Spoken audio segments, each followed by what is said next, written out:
The Killer merupakan film action thriller yang sudah ditayangkan di Festival Film Internasional Venesia ke-80 pada 3 September 2023. The Killer menceritakan tentang aksi balas dendam seorang pembunuh bayaran karena kekasihnya harus ikut menjadi korban.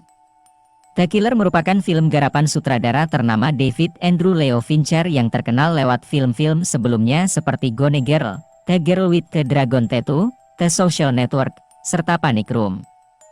Berawal dari seorang pembunuh profesional terampil yang tidak disebutkan namanya, dikreditkan sebagai The Killer, yang tengah mengintai sebuah kamar hotel di Paris. Dia bersiap untuk membunuh target yang akan masuk ke kamar hotel pada waktu yang tidak ditentukan. Sambil menunggu target, dia berlatih yoga, makan, mendengarkan keluarga Smith, dan berbicara dengan orang yang membayarnya, pengacara bernama Hodges, melalui telepon. Tak berapa lama, target akhirnya tiba. Namun, ketika The Killer membidik, tembakannya justru meleset dari sasaran. Secara tidak sengaja, ia malah menembak wanita yang bersama target. Pembunuh bayaran dalam The Killer menggunakan berbagai paspor dengan nama-nama baru seperti Sam Maloney, Robert Hartley, Lou Grant, Archibald Bunker, Felix Unger bahkan Oscar Madison. Tapi tidak ada satupun karakter dalam film ini yang menyebutkan nama aslinya. Mungkin kita sebagai penonton memang tidak perlu tahu karena itu tidak penting. Yang penting adalah menyaksikan apa yang terjadi setelah si pembunuh bayaran gagal melaksanakan tugasnya. The Killer dibuka dengan situasi yang terlalu tenang. Dalam narasinya, si pembunuh bayaran bermonolog tentang pekerjaannya. Bahwa dia selalu melenyapkan empati saat mengerjakan tugasnya. Kepentingan untuk antisipasi dan tidak berimprovisasi. Dan bahwa kalau Anda tipe pembosan, pekerjaan ini tidak akan cocok dengan Anda. The Killer menghabiskan sekitaran 20 menit untuk melihat bagaimana si karakter utama bekerja. Ia observasi, makan fast food dengan tatapan mengintai dan selalu siap siaga. Tapi bahkan dengan pengalaman kerja yang luar biasa dan track record yang tidak main-main, untuk pertama kalinya si pembunuh bayaran gagal melakukan pekerjaannya. Yang terjadi berikutnya adalah sekumpulan bab tentang bagaimana si pembunuh bayaran melakukan tugasnya setelah kekacauan yang ia buat di Paris. Ketika pacarnya menjadi efek samping atas kegagalannya, si pembunuh bayaran akhirnya membalaskan dendam menggunakan teknik yang ia gunakan selama ini sebagai mata pencaharian.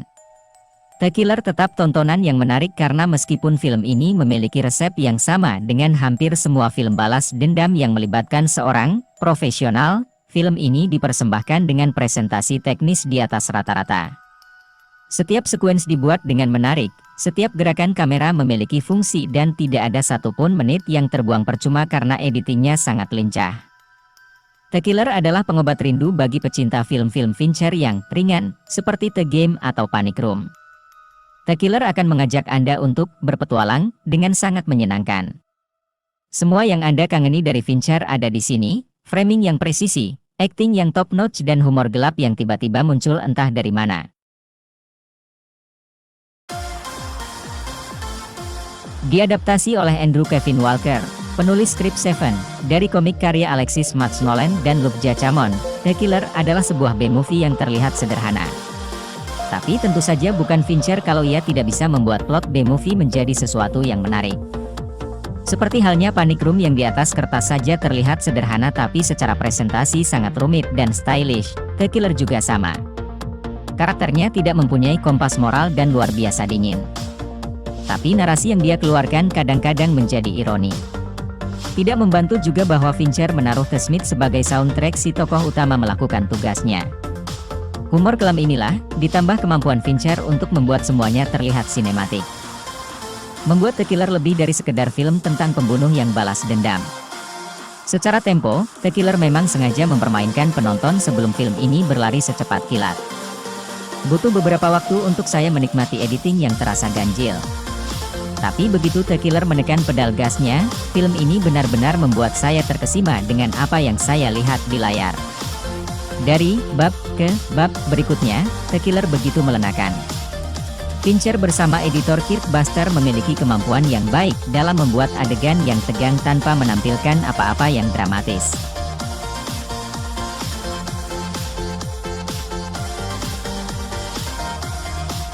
Banyak yang berargumen bahwa karakter utama The Killer bisa jadi adalah alter ego Fincher di dunia nyata. Mereka mempunyai banyak kesamaan dalam bekerja, satu di antaranya adalah menjadi perfeksionis. Entah ini disengaja atau tidak, tapi yang jelas Fincher menemukan manekin yang tepat untuk memerankan karakter yang kosong ini di Michael Fassbender.